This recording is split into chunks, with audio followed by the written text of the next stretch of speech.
Update ito sa ginagawang hearing ng Committee on Good Governance and Public Accountability sa Kamara na they're expecting mag-attend yung mga tauhan ng Office of the Vice President. But dito makita, matigas talaga ang OBP, hindi pa rin nagpakita, no show. Kaya umuusok ang ilong sa galit ng mga kongresista. Pakinggan natin itong balita ng News 5. Sa pagdinig ng Kamara kaugnay sa umano'y maanumalyang paggamit ng budget, si Vice President Sara Duterte at mga opisyal ng Office of the Vice President at Department of Education. Dumalo si OVP spokesperson Michael Powa at dito inanunsyo ang kanyang pagbibitiw sa pwesto bilang tagapagsalita ni VP Sara. Para sa iba pang detalye, makakausap natin sa linya ng telepono si Marian Enriquez. Marian, ongoing pa ba itong hearing? Ano ang latest dyan?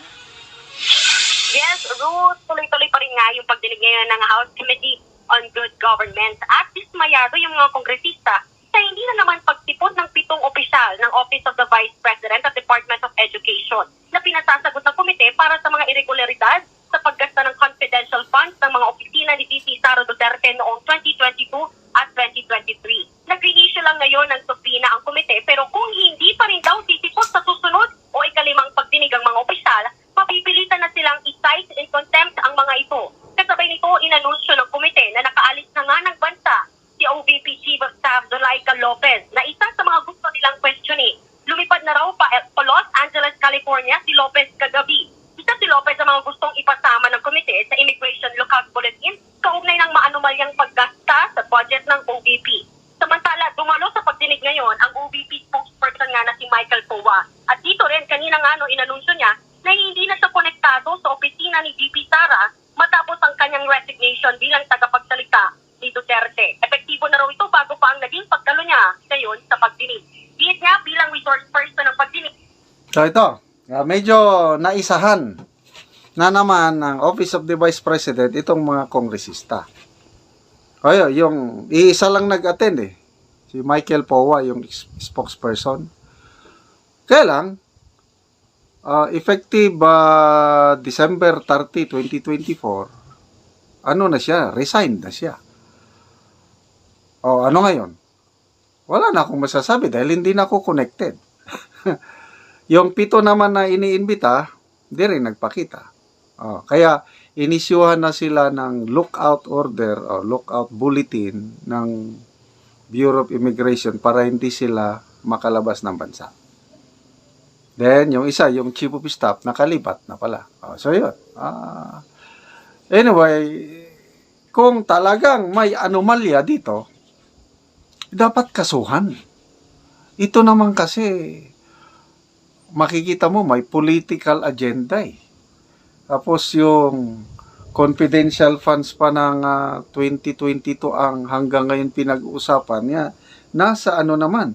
Dapat yun, nasa kamay na ng nasa kamay na ng what's this? Nasa kamay na ng COA. Bakit hindi nila tinatantanan si VP Sara? So, anyway, battle of wills na ito. Talagang palaban na rin ang Office of the Vice President. Kita ko si VP Sara, come what may. Kasuhan nyo kung kasuhan nyo ako. Hindi titigil ang mga kongresistang ito hanggang hindi nila mapin down talaga si VP Sara. Kasi ang nito, ang nakikita na plano is gagamitin nila ngayon itong mga ebidensya kunohay sa confidential funds paggamit para grounds for impeachment. Sabi ni Representative Joel Chua ng Manila, may mga grounds na silang nabubuo para sa impeachment complaint. So, kaya napaka-importante ngayong next election, next year, yung makakuha sila ng maraming senador na papabor sa kanila para sa impeachment. Kasi sa ngayon, mahirapan sila. maraming aliado ng mga Duterte na senador. Kaya tignan mo yung Senate hearing, war on drugs. O, di napahiya sila. Naging bida tuloy si PRRD. Kaya hindi sila magsilbi sa Senado. So, next, Congress, 20th Congress. Kaya importante yung tayong mga mamamayan mo boto ng sapat na pag-iisip ba, hindi yung dahil sikat, dahil dati na yan. Isipin natin ang taong bayan. Yung may kagaya ni na Marcoleta, kagaya ni na Attorney Vic Rodriguez, yung mga ganong, yung baguhan naman, hindi na yung ate. So anyway, punta tayo sa ibang balita. Ito medyo nakakahiya na naman. Ang NAIA voted again na worst headlines ng Philippine Star. Worst airport na naman,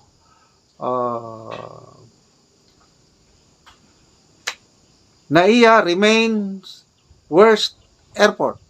Study shows. Okay, so ang nagkandak ng study isang Australian firm, Compare the Market. Ito ang pangalan ng organization. The Ninoy Aquino International Airport is again the worst airport in the world, ranking dead last among the busiest gateway globally, according to a study by an Australian firm, yung Compare the Market. Okay, ano ang score ng NAIA? NAIA scored a dismal 0.24 on a scale of 0 to 10, with 10 being the highest, making it the worst airport in the world. Grabe. Kailan ba tayo makagraduate nito? Kasi paulit-ulit na lang ito eh. Panahon ni Pinoy administration. Naipangalan pa naman sa tatay niya. Diyan nagsimula ang NAIA as the worst airport in the world. So, itong panahon ni PRRD, medyo nag-improve ng kaunti, hindi tayo worst airport. Ngayon, panahon ng Marcos administration, bumalik. So, ano ba yan? Yan na yung legacy ng bagong Pilipinas. Bumalik tayo, binalik ang titulo na worst airport in the world. So, paano ka ngayon maka-attract ng mga investors? Kahit billions pa ang gastusin ng presidente, biyahe ng biyahe para maghikayat ng investors. Ganyan man lang ang airport mo.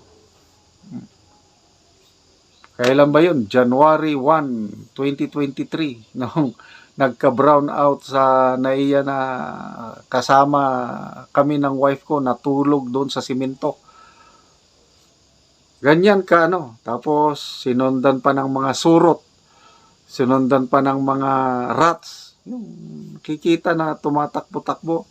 Tapos, yung nakawan.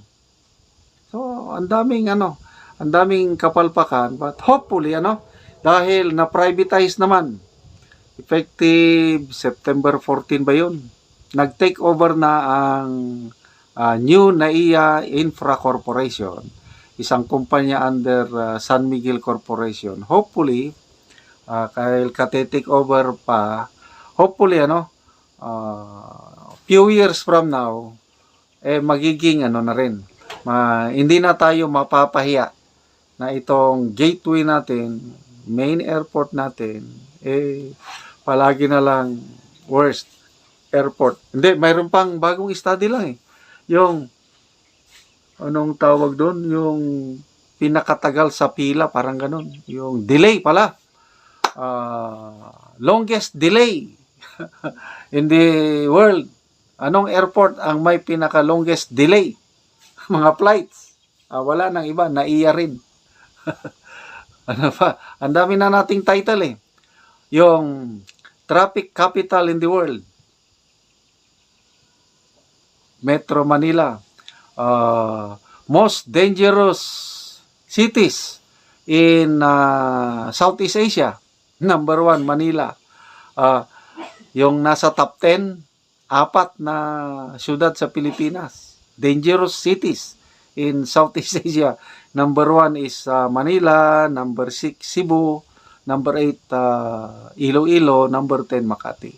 Yan po, ang mga nangyari sa atin, kailan ba tayo mag-improve? Ito ba yung bagong Pilipinas na legacy ng administrasyong ito?